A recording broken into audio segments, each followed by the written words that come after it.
किस प्रकार का अनुभव आपको लग रहा था कि चैलेंजेस क्या थे आपके सामने? एक चैलेंज ये रहता है कि कांग्रेस पार्टी में जो भी कारण से चुनाव हारी है पूरे प्रदेश में, शायद जनता ने उसको नकारा है। क्या अंदरूनी कलह ही कांग्रेस को ले डूबी या फिर जो 22 टिकट काटा गया था विधायक सिटिंग एमएलएस का, उसे नुकसान हुआ है? नहीं, टिकट काटने का नुकसान तो नहीं होता है, क्योंकि व्यक्तिगत कोई चुनाव नहीं लड़ता है। जो टिकट के दावेदार थे उनको टिकट नहीं दिया गया, आपको दिया गया, तो क्या ये भीतरघात भी आपको कहीं ना कहीं नुकसान पहुंचाया है? देखिए, मेरी सोच पर्सनल ये रहती है कि कोई किसी को हराता नहीं, कोई किसी को जिताता नहीं है। जगदलपुर की जो वर्तमान में समस्या बनी हुई जनता की, उसमें से मुख्य रूप से क्या है जिनको आपको लगता है कि इसको तुरंत इसका समाधान करना चाहिए?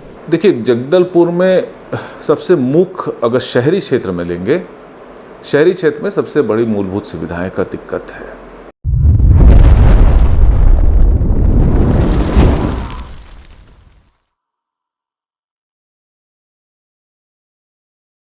नमस्कार, आप सभी दर्शकों का एक बार फिर से बहुत बहुत स्वागत है। आप देख रहे हैं TNR न्यूज़ का खास कार्यक्रम सवाल जो आपका है, और मैं हूं आपके साथ रुपेश ठाकुर। साथियों, जैसे कि आप जानते हैं, इस कार्यक्रम के माध्यम से हम लगातार अलग अलग विधानसभा लोकसभा क्षेत्रों में जा रहे हैं, नेता मंत्री विधायक और सांसदों से आपकी मुलाकात करवा रहे हैं और जानने का प्रयास कर रहे हैं उनके ज़िंदगी के सफ़र और संघर्ष को, और साथ ही कुछ ऐसे सवाल जिसका सीधा सरोकार है आपसे।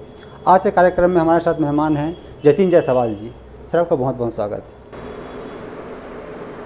आगे बढ़ेंगे चर्चा में, उससे पहले हम जानना चाहते हैं कि कौन है जतिन जायसवाल जी, कैसे राजनीति में आए, शिक्षा दीक्षा कहाँ तक हुई? देखिए, जो मेरा परिवार है, जायसवाल परिवार, सन 1928 से हम लोग जगदलपुर में निवासरत हैं। हमारे पूर्वज यहाँ आ गए थे और लगभग 100 वर्ष पूर्ण हो रहे हैं हमारे जगदलपुर शहर में। मैं जतिन जायसवाल हूँ। मेरी प्राइमरी एजुकेशन यहीं पे हुई है, बाकी secondary education Scindia school Gwalior में मैंने पढ़ा है और कॉलेज मैंने यहाँ से किया हुआ है। और मेरे फादर खुद कांग्रेस पार्टी से जुड़े हुए थे।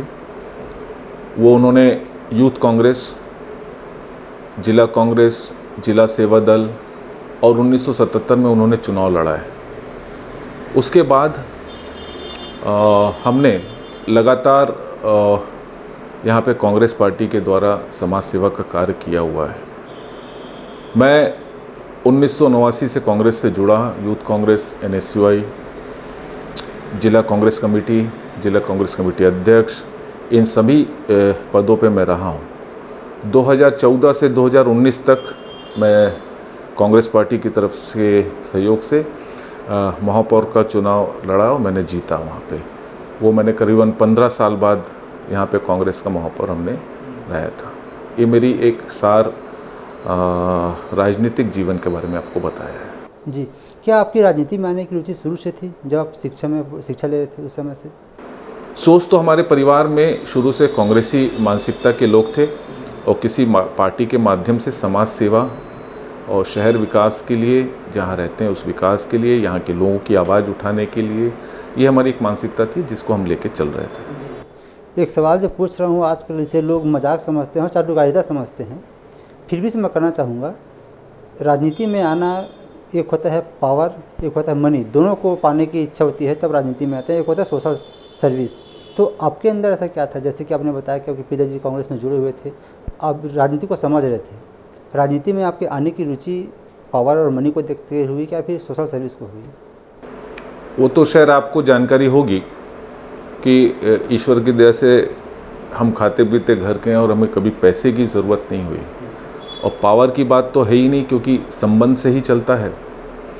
सिर्फ एक ही मकसद था समाज सेवा का, जिसको हम लगातार समाज सेवा में कर रहे थे। जी, बस्तर संभाग और बस्तर ज़िले की जो 3 विधानसभा सीटें आती हैं, ये छत्तीसगढ़ की राजनीति में बहुत महत्वपूर्ण जगह रखता है। तो आप लगातार इसको देखते आ रहे हैं, समझते जीते आ रहे हैं, कितना बदलाव हुआ आपके राजनीति में सक्रिय होने के बाद से?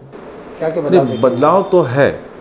देखिए, सबसे पहले इतने ज़िले नहीं थे, इतनी विधानसभा नहीं थी, 2 लोकसभा थी, विधानसभाओं की सीटें बढ़ी। 1977 में जब हमारे पिताजी श्री जे किशोर जी यहाँ पे चुनाव लड़े थे, उस समय जनरल था। उसके बाद 1977 के बाद से जो रिजर्वेशन हुआ था वो विगत 10 साल पहले, 15 साल पहले खुला है। तो जनरल लोगों को एक चांस मिला है इसमें आगे आने का। तो राजनीतिक चीज़ें तो बहुत बदली हैं, बहुत ज़्यादा। क्या आपके पिता की इच्छा थी कि मेरे बाद मेरे बेटे इस राजनीति जो नहीं, ऐसा कुछ नहीं था, ऐसा कुछ नहीं था, क्योंकि मेरी एजुकेशन तो पूरी बाहर ही चल रही थी और मुझे राजनीति में आने का ऐसा वो नहीं था। लेकिन जब मैं जगदलपुर आया, कॉलेज पास किया, तो मुझे ऐसा लगा कि मुझे भी यहाँ कुछ सेवा का कार्य करना चाहिए। तो उस सेवा भावना से हम इसमें जुड़े और जुड़ने के बाद फिर राजनीतिक में। पॉलिटिकल फील्ड में आप अपना आइडल किसको मानते हैं? नहीं, मेरे जो आइडल्स हैं, अगर स्टेट लेवल पे जाएंगे तो श्री TS सिंहदेव जी और भूपेश बघेल जी। मैं दोनों के साथ काम किया है। जब वो PCC थे, मैं DCC था, जिला अध्यक्ष था यहाँ का, और लगातार दोनों से मैं सलाह लेते हुए आया हूँ और दोनों के साथ मैं काम करते हुए आया हूँ। आपकी एजुकेशन क्वालिफिकेशन बहुत अच्छी है, क्या आप गवर्नमेंट जॉब के लिए कभी ट्राई किए? नहीं, मैं कभी गवर्नमेंट जॉब के लिए कभी ट्राई नहीं किया, कभी नहीं। जी, आपका खुद का बिजनेस है तो उसको कंटिन्यू करना चाह रहे थे आप, कि कुछ एक्सपेंड करना चाह रहे थे, कि सडन ऐसा आपके साथ कुछ हुआ कि आप राजनीति में आ गए? नहीं, ऐसा कुछ नहीं है। बिजनेस अपनी जगह है, व्यापार अपनी जगह है, समाज सेवा अपनी जगह है। व्यापार तो मेरा चल ही रहा है और शुरू से चलता आया है। राजनीतिक में ये जरूर रहता है, जितनी भी विषम परिस्थिति हो, चाहे कोविड के समय का हो, जो मेरे परिवार में और मैंने व्यक्तिगत रूप से जो हमने किया है, वो पूरा शहर जानता है, अच्छे से जानता है। आप इससे पहले कांग्रेस पार्टी के अंदर अलग अलग दायित्व में रहे हैं, संभाले, महापौर भी रहे यहाँ से, और पहली बार चुनाव लड़े। किस प्रकार का अनुभव आपको लग रहा था, कि चैलेंजेस क्या थे आपके सामने? एक चैलेंज ये रहता है कि कांग्रेस पार्टी में जो भी कारण से चुनाव हारी है पूरे प्रदेश में, शायद जनता ने उसको नकारा है, और इसमें जो निचले स्तर के कार्यकर्ताओं थे, जो एक कांग्रेस पार्टी की चूकी की कार्यकर्ताओं की उपेक्षा हुई है, उसका नतीजा हमको भोगना पड़ा। और निश्चित रूप से कहीं ना कहीं ये एक EVM का भी जो एक शक जाता है, जहाँ से हमें रिपोर्ट आ रही थी, जो हमारे पोलिंग बूथ एजेंट्स थे, जो हमारे बूथ पे बैठे हुए लोग थे, उन्होंने जो बताया कि कांग्रेस के प्रति रुझान बहुत अच्छा है, कि कांग्रेस ने ग्रामीण क्षेत्र में किसानों के लिए जो कार्य किया है वो शायद ही कोई पार्टी कर पाती है। लेकिन अगर वहाँ से हम माइनस हो रहे हैं तो निश्चित रूप से कहीं ना कहीं कुछ तो एक डाउट का प्रश्न चिन्ह उठता है। जी, 2018 में कांग्रेस पार्टी के मैनिफेस्टो में जारी किया गया था कि कर्जा माफ, बिजली बिल हाफ और 2500 धान का खरीदी। यही सेम दोहराया गया 2023 के चुनाव में। उसके बाद जबकि बीजेपी के द्वारा से कुछ वादे नहीं किया गया था, क्या अंदरूनी कलह ही कांग्रेस को ले डूबी, या फिर जो 22 टिकट काटा गया था विधायक सिटिंग MLAs का, उसे नुकसान हुआ है? नहीं, टिकट काटने का नुकसान तो नहीं होता है, क्योंकि व्यक्तिगत कोई चुनाव नहीं लड़ता है, कोई पार्टी चुनाव ही लड़ती है, कोई संगठन ही चुनाव लड़ता है। और कांग्रेस का कार्यकाल, कांग्रेस की जो पॉलिसीज़ थी, कांग्रेस की जो कर्ज माफ़ी का था, धान का समर्थन मूल्य था, शहर विकास की बात करें, ये जो सब कार्य था, ये कांग्रेस पार्टी ने बहुत बहुत बखूबी से निभाया था। और उन्होंने अपने वादे सब पूरे किए, सभी वादे पूरे किए थे। और उसमें संगठन ने चाहा कि यहाँ पे ऐसा लगता है कि जो कैंडिडेट 22 सीट जो कमज़ोर कैंडिडेट हैं, जो फील्ड में नहीं रहे, उनके एवज में दूसरा किया जाए। ये उनकी सर्वे रिपोर्ट, आंतरिक सर्वे रिपोर्ट, 3 लेयर की सर्वे रिपोर्ट के आधार पे ही कैंडिडेट चेंज किया गया था।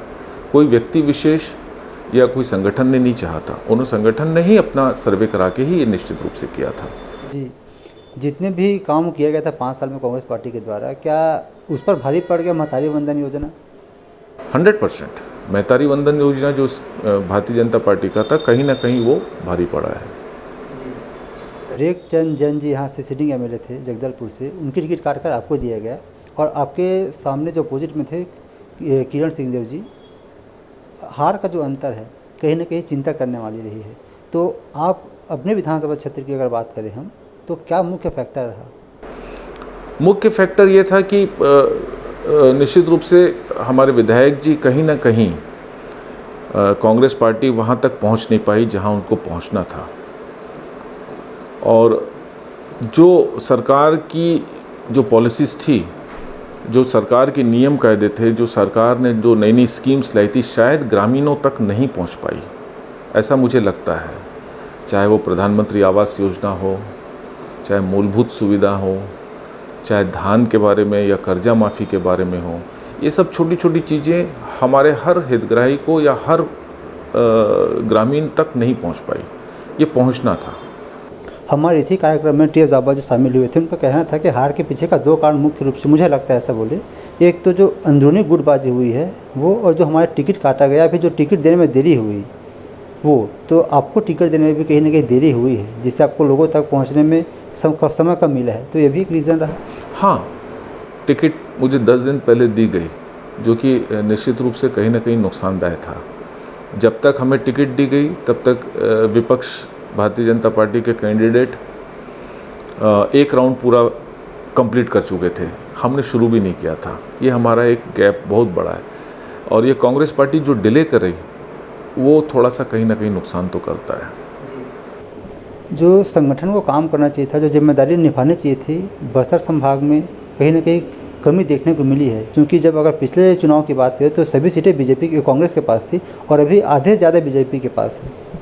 संगठन जब 2018 में चुनाव लड़ रहा था तो जिसमें तत्कालीन अध्यक्ष थे, उन्होंने बखूबी से पूरे बिछायत बिछा के अपनी पूरी टीम तैयार किए थे, और इस चुनाव के तुरंत 2 महीना 3 महीना पहले हमारे तत्कालीन अध्यक्ष जी को नियुक्त किया गया था, जो खुद इस मामले में जहाँ तक वो नहीं कर पाए, आकलन नहीं कर पाए, और कहीं ना कहीं उनको नुकसान झेलना पड़ा।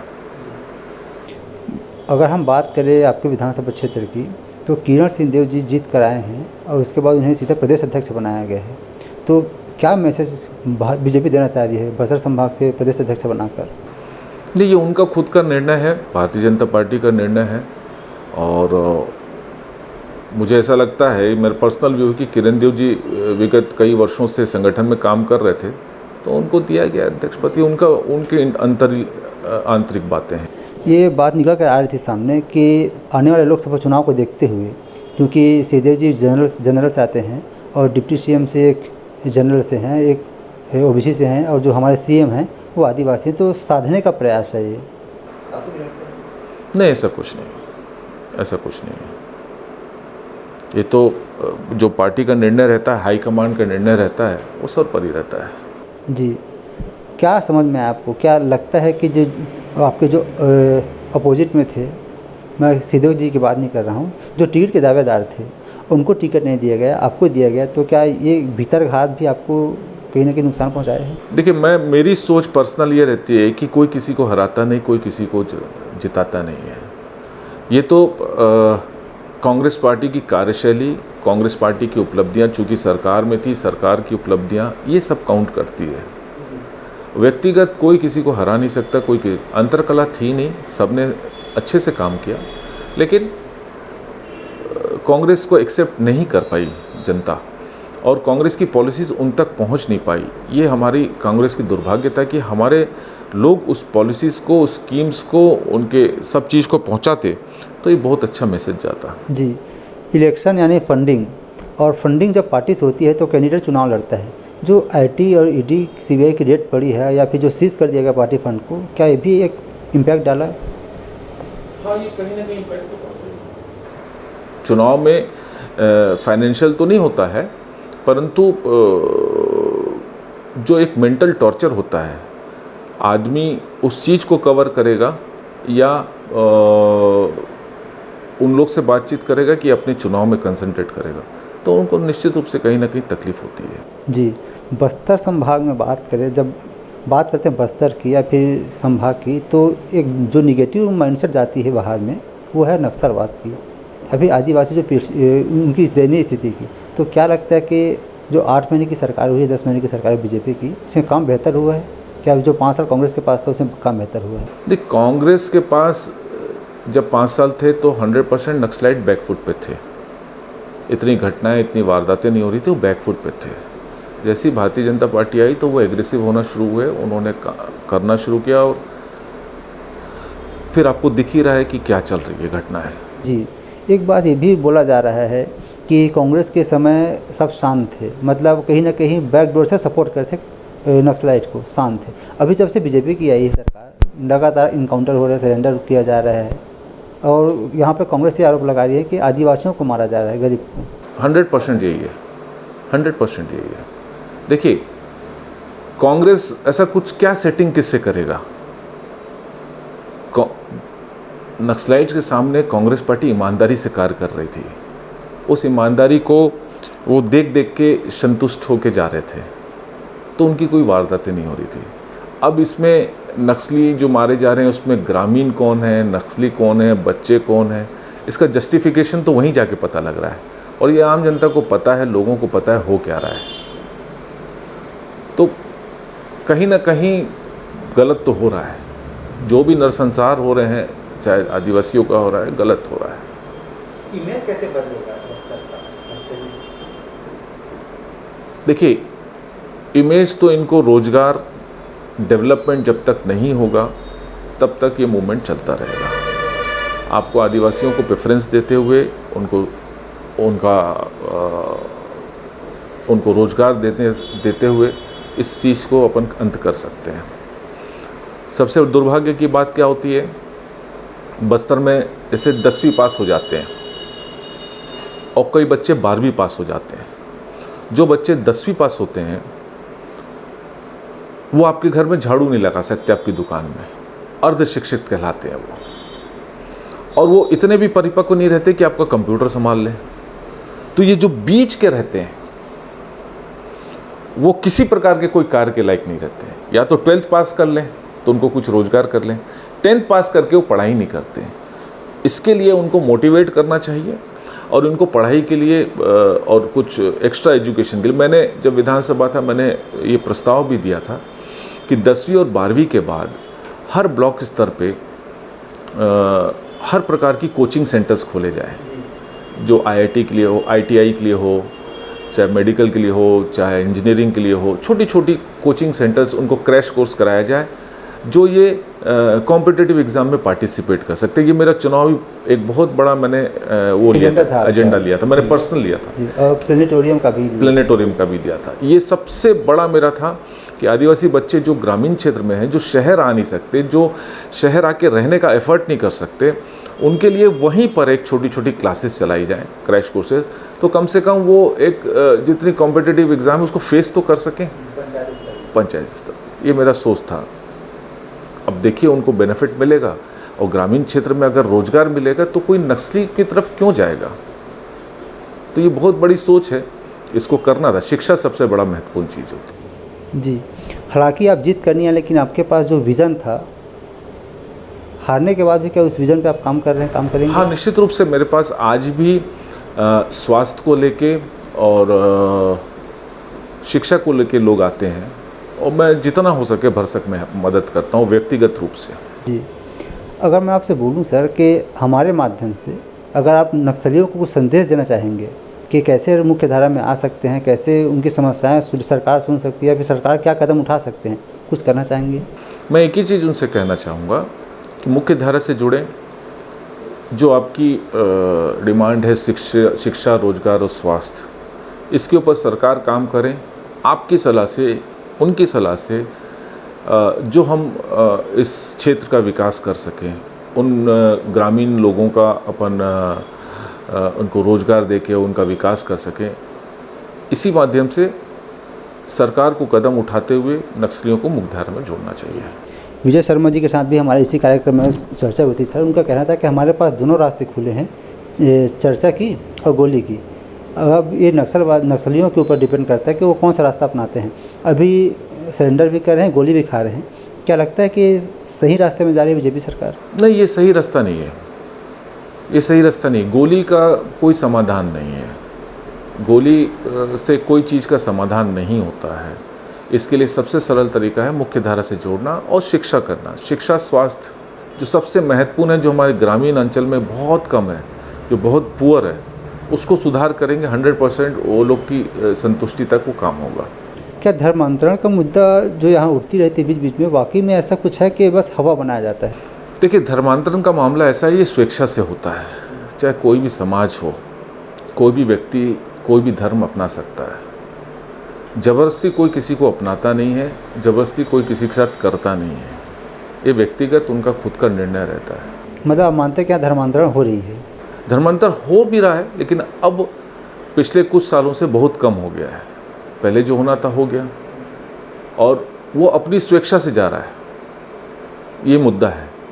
और इसको जितना प्रोपोगेंडा कर दिया गया है बस्तर के नाम से, इससे ज़्यादा तो कहीं अलग स्टेट में, कहीं अलग ज़िलों में हो रहा है, लेकिन बस्तर को ज़बरदस्ती इसमें हाईलाइट किया गया है। अभी छत्तीसगढ़ देश में हाईलाइट में है। पहली बार छत्तीसगढ़ के इतिहास में बड़ौदा बाज़ार में जो घंटा हुई है, जो कलेक्ट्रेट को जला दिया गया, अपने आप में शर्मनाक बात है।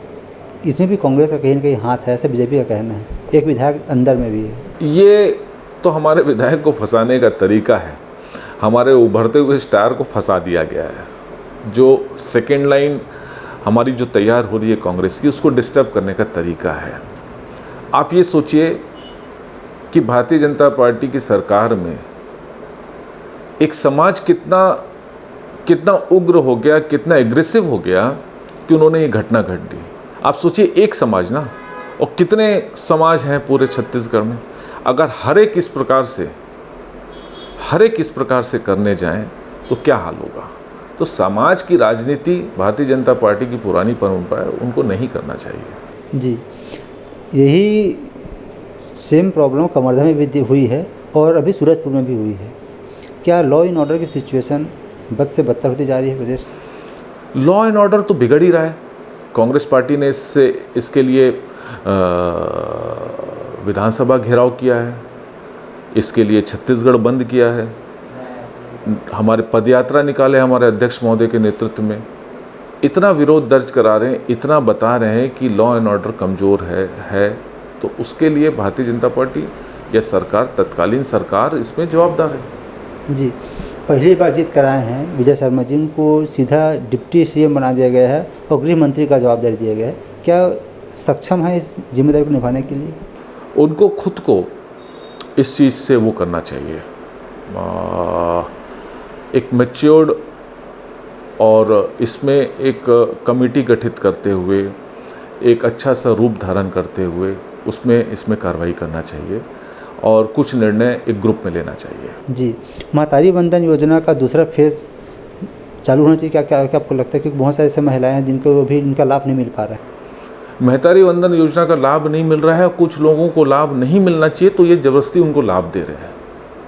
और जो वृद्धा पेंशन था, जिनको 500 रुपये मिलता था, उनका 500 रुपये काट के 500 रुपये उनको दे रहे हैं। ये सबसे बेसिक गलत बात हो रही है। और सब ये चुनावी मुद्दा है। आप देखिएगा नगर निगम चुनाव के बाद इनकी योजनाओं में ये अपना पेमेंट का खर्चा 50% लाएंगे, क्योंकि अभी ये किसी को डिस्टर्ब नहीं कर रहे थे, क्योंकि नगरीय निकाय पंचायत चुनाव है, इसलिए छेड़ नहीं रहे। जो अपात्र लोग भी हैं जिनको नहीं देना चाहिए, उनको भी जा रहा है उनके अकाउंट में। आप लिस्ट उठा के देख लीजिए। और जो वृद्धा पेंशन योजना वाले हैं, उनका 500 रुपये काट के उनको दिया जा रहा है और वृद्धा पेंशन भी नहीं मिल रहा उनको। ये दुर्भाग्य बात है। अगर आप स्कीम को चलाए हैं तो उसको निष्पक्ष रूप से सबको देना चाहिए, लेकिन जो पात्रता रखते हैं उन्हीं को देना चाहिए। जो जॉब में हैं, जो संविदा नौकरी में हैं, जो सक्षम है, उनको भी ले रहे हैं, लेकिन उनको बंद करेंगे तो विवाद होगा। तो ये चुनाव स्टंट है, तो कर रहे हैं उन्होंने भी। जगदलपुर की जो वर्तमान में समस्या बनी हुई जनता की, उसमें से मुख्य रूप से क्या है जिनको आपको लगता है कि इसको तुरंत इसका समाधान करना चाहिए? देखिए, जगदलपुर में सबसे मुख्य, अगर शहरी क्षेत्र में लेंगे, शहरी क्षेत्र में सबसे बड़ी मूलभूत सुविधाएं का दिक्कत है। अभी बारिश हुई, जल भराव का बहुत बुरा केस हुआ, और बड़ी हैवी गाड़ियों का, ट्रक्स का, यहाँ पे जो सबसे बड़ा ट्रांसपोर्टिंग का काम है, वो ट्रांसपोर्टिंग के काम में अभी यहाँ पे जो सबसे बड़ा ट्रांसपोर्ट नगर जो मेरे महापौर कार्यकाल में हमने सैंक्शन कराया था, वो सब काम अभी पेंडिंग है। ये सब बहुत मूलभूत सुविधाएं हैं। स्वास्थ्य को लेकर है, मेडिकल कॉलेज को लेकर सुपर स्पेशलिटी बन के तैयार है, लेकिन उसका स्टार्ट नहीं हो पा रहा है। ये सब चीज़ें हैं। और स्वास्थ्य में तो यहाँ पे बेसिक चीज़ है, अगर हार्ट अटैक भी आता है तो आपको यहाँ से कम 300 किलोमीटर ट्रैवल करना पड़ेगा रायपुर के लिए। रायपुर लोकसभा चुनाव का जो रिज़ल्ट आया है वो हैरान करने वाला है। कवासी लखमा को इस बार जीतने का आसार दिख रहा था, बताया भी जा रहा था मीडिया और जो आउटलेट्स आ रहे उसमें, लेकिन बीजेपी की जो महेश कश्यप है उनको जीत मिला। क्या लगता है कि जैसे अभी आपने कहा ईवीएम कहीं ना कहीं इसके लिए संदेह घेरे में आता है, कारण ये रहा? 100% ईवीएम कहीं ना कहीं तो घेरे में है, कहीं ना कहीं तो है, क्योंकि कांग्रेस की इतनी बुरी पॉलिसीज़ और कांग्रेस को इतनी बुरी तरह से नकारा नहीं गया है। जो रिजल्ट्स दिखते हैं उसमें कहीं ना कहीं कुछ संदिग्ध तो लगता है। आप हरियाणा को उठा के देख लीजिए, क्या मीडिया जो सर्वे टीम है, छत्तीसगढ़ का आकलन और हरियाणा का आकलन, आप इसमें खुद सोचिए, आज तक कभी भी सर्वे इतना डिफरेंस तो नहीं लाया है। हाँ, सीट्स का 5-10% का फर्क आया है, लेकिन सरकार पलटने का तो ये समझ से परे है। तो कहीं ना कहीं कुछ तो गड़बड़ है। आप कैसा बस्तर देखना चाहते हैं? मैं यहाँ पे एक विकास इंडस्ट्रियल जो हब खुल रहा है हमारा NMDC, उसका इंसिलरीज के साथ एक फैक्ट्रीज़ का हब हो, प्लस साथ में जो हमारी ग्रीनरी है, यहाँ पे हरियाली है, उस पे पर्यटन की अपार संभावना है, जिस पे किसी ने ध्यान नहीं दिया है, उस पे ध्यान देना चाहिए। जतिन जायसवाल जी का राजनीतिक महत्वाकांक्षा कहाँ तक है? समाज सेवा से ऊपर मेरी कुछ नहीं है, कोई पद की महत्वाकांक्षा नहीं है, किसी प्रकार की कोई महत्व, बस लोगों से जुड़े रहो, उनके साथ काम करते चलो, लोगों की मदद करते चलो, बस यही सोच रखता हूँ। अगर आप राजनीति में नहीं आ रहते तो अभी किस फील्ड में रहते? ये मैं समाज सेवा तो करते ही 100%, मेरा परिवार शुरू से करता है। आपकी जानकारी में दे दूं कि जगदलपुर शहर में कोई भी मृत्यु होती थी तो मेरे यहाँ से, मेरे परिवार की तरफ से फ्री में लकड़ी दी जाती थी उसको, उनका जो अंतिम संस्कार मेरे परिवार की तरफ से दिया जाता था। ये सब पूरी पब्लिक जानती है। तो हम उस परिवार से हैं जो शुरू से या 50-100 साल से हम समाज सेवा कर रहे हैं, करते हैं। बहुत धन्यवाद, आप हमसे जुड़े, हमारे कार्यक्रम में शामिल हुए, अपना अनुभव शेयर किए। हमारे माध्यम से कुछ संदेश देना चाहेंगे क्षेत्र की जनता को, प्रदेश को? मैं सिर्फ एक ही संदेश दूंगा, सभी जनप्रतिनिधियों को देना चाहूँगा कि बस्तर का विकास स्वास्थ्य को लेकर और शिक्षा को लेकर अति महत्वपूर्ण है। इसमें स्वास्थ्य की सेवाएं बहुत बुरी है। यहाँ से 300 किलोमीटर पेशेंट को भेजना, रायपुर या हायर सेंटर में भेजना बहुत तकलीफ़दायक है। डॉक्टर्स तो हैं, बट मेडिसिन्स और जो मशीन्स रहती हैं वो उपलब्ध नहीं है। अगर मशीन्स आ जाएं, जैसे सुपर स्पेशलिटी आ जाए, तो छोटे मोटे इलाज हो जाए। हम यहाँ से 300 करते हैं, लेकिन जो बीजापुर सुकमा के लोग हैं वो बहुत दूर दराज में होते हैं। और शिक्षा, जो हमारे अंदरूनी क्षेत्र हैं शिक्षा के, जो बच्चे हमारे कॉम्पिटिटिव एग्ज़ाम में जाना चाहते हैं लेकिन वो कर नहीं पाते हैं, क्योंकि उनको पता ही नहीं कि क्या क्वेश्चन आने वाला है, किस पैटर्न से पेपर आने वाला है, उनको यही जानकारी नहीं है। वो 12वीं पास करके रोज़गार या खेती किसानी में लग जाते हैं। उनकी बहुत ज़्यादा महत्वाकांक्षा ITI में रहती है, ITI से उभर नहीं पा रहे हैं। तो उनके लिए एक अच्छा हो जाए, बड़ी बड़ी संस्थाएं हैं जो रोज़गार वगैरह का कुछ कार्य करें। इस टाइप से मैं सोचता हूँ कि रोज़गार, शिक्षा और स्वास्थ्य यहाँ पे हो जाए। हो गया? तो आप सुन रहे थे जतिन जायसवाल जी को, जिनका कहना है कि मैं चुनाव हारा हूँ, हिम्मत नहीं हारा हूँ।